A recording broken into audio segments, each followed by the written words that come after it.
Hi යාළුවනි මෙතු blogs YouTube channel එකට ඔයාලා සෑම දෙනාම ආදරෙන් පිළිගන්නවා 2025 ආසියානු කුසලාන තරඟාවලියේ මූලික වටය තරඟයක් ඊයේ දුබායි ජාත්‍යන්තර ක්‍රීඩාංගණ පිටියේ ඉන්දියාව සහ පාකිස්තානය අතර තරඟ වැදුණා.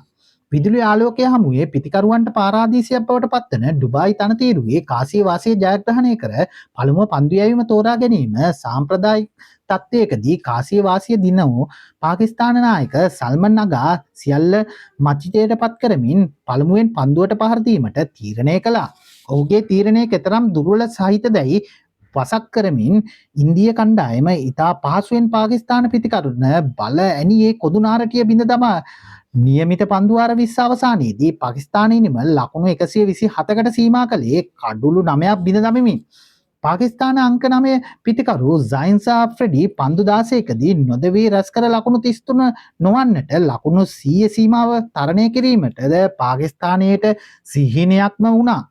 පිළිතුරු ඉනිම ආරම්භ කරමින් පාකිස්තාන පන්දු යවන්නන් පිටිය මැද අසරණ කළ ඉන්දියා ආරම්භක පිතිකරුවන් දියත් කළ හරඹය සාර්ථක පදනමක් දමාගත් ඉන්දිය ජයග්‍රාහී ඉලක්කය පසු කළේ ඉනිමේ තවත් පන්දු 25ක් ඉතිරිව තිබියදී. ජයග්‍රාහී ලකුණු වාර්තා කරමින් නායක සූර්ය කුමාර යාදව්ගේ පිත්තෙන් මිඩ් විකට් කලාපයට ඉහළින් එල්ල කළ දැවැන්ත 6 පහර තරගයේ පුරාවටම ඉන්දිය කණ්ඩායම රඳවාගත් ආධිපත්‍යය පිළිඹු කරන සංකේතයක් වුණා.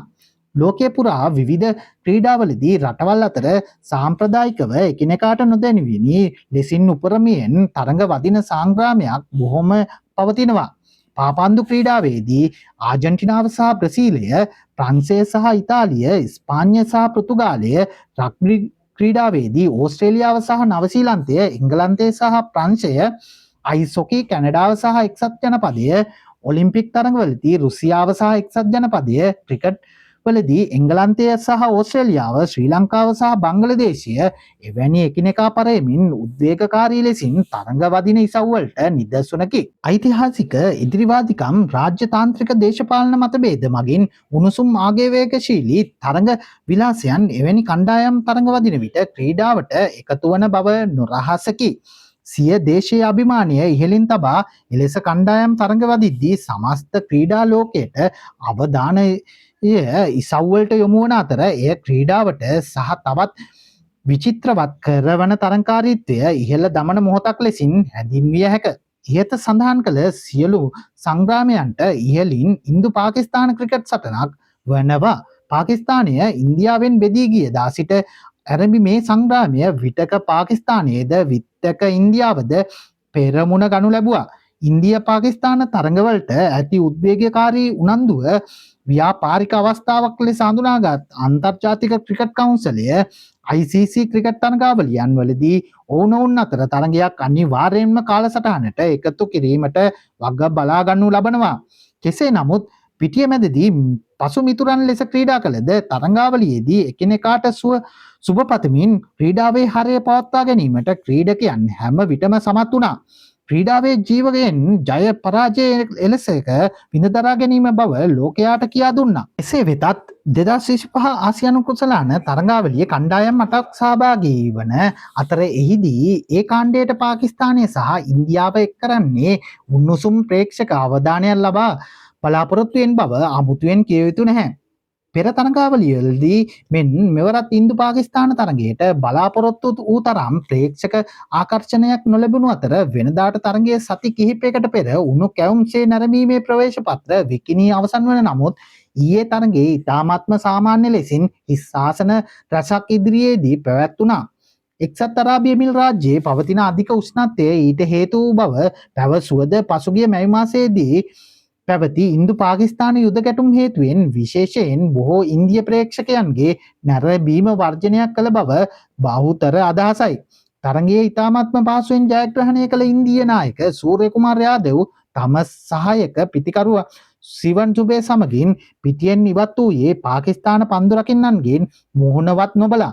ඉන්නතුරුව සාම්ප්‍රදායිකව තරගයක් අවසානයේදී දෙපිලේ ක්‍රීඩකයන් සහ කළමනාකාරීත්වය එකිනෙකාට අතට අතදී සුබ පැතීම් සිදුවිය නමුත් ඉන්දී ක්‍රීඩකයන් සහ කළමනාකාරීත්වයේ කිසිදු පාකිස්තානුවන් මුණ නොගැසීමට වග බලාගත්තා. තරගයේ තෑග්ග ප්‍රදාන උත්සවයේදී අදහස් දැක්වූ ඉන්දිය නායක සූර්ය කුමාර යාදව් පහත්ගම් ත්‍රස්තවාදී ප්‍රහාරයේ වින්දිතයන් සමග අපි සිටගන්නවා නෙමු. අපි අපගේ සහයෝගීතාවය ප්‍රකාශ කරමු. අද ජයග්‍රහණය සිය නිර්භීත බව ප්‍රදර්ශනය කළ අපගේ සියලුම හමුදා සෙබළුන් වෙත පිළිගන්වන්නෙමු. ඔවුන් දිගටම අපි සියල්ලටම දිරිගන්වන්නෙමු ඇතැයි බලාපොරොත්තු වන අතර අපට අවස්ථාවල් ලැබෙන හැම මොහොතකම ඔවුන්ගේ මුවට සිනාවක් කැන්දන හේතු රැසක් පිටිය තුළදී ලබා දෙන්නෙමු. ලෙසින් ඔහු පවසා සිටියා.